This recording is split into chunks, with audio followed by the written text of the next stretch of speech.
தோட்டத்தின் குட்டி வீரர்கள். மல்லிகை தோட்டம் மிகவும் அழகான இடம்.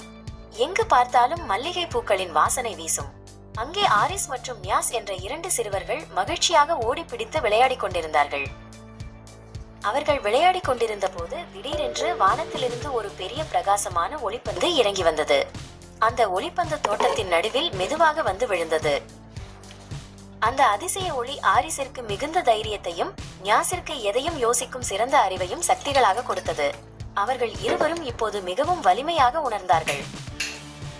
அப்போது பாகிரா என்ற அன்பான சிறுமி அங்கே வந்தாள். அவளை சுற்றி ஒரு அழகான இளஞ்சிவப்பு நிற ஒளி தோன்றியது. அது அவளுக்கு அனைவர் மீதும் அன்பு காட்டும் சக்தியை கொடுத்தது. திடீரென்று தோட்டம் இருளடைந்தது. குழந்தைகள் சண்டை போட்டால் மட்டும் மகிழ்ச்சியடையும் மாமா என்ற கருப்பு நிழல் உருவம் தோட்டத்திற்குள் நுழைந்தது. அதை கண்டு ஆரிஸ் பயப்படாமல் முன்னே வந்தான். குழந்தைகளே, பயப்படாதீர்கள் என்று ஒரு குரல் கேட்டது. அங்கிள் தார்க் அவர்கள் முன்னே வந்து நின்றார். அவர் மல்லிகை தோட்டத்தின் ரகசிய காவலன் மற்றும் ஒரு சூப்பர் ஹீரோ ஆவார். அங்கிள் தார்க் குழந்தைகளிடம் பேசினார். நீங்கள் மூவரும் ஒன்றாக சேர்ந்து இருந்தால் எந்த கெட்ட சக்தியும் உங்களை வெல்ல முடியாது. ஒற்றுமையே பலம் என்று அவர்களுக்கு கற்றுக் கொடுத்தார். ஆரிஸ் தன் தைரியத்தால் அந்த நிழலை எதிர்த்து நின்றான்.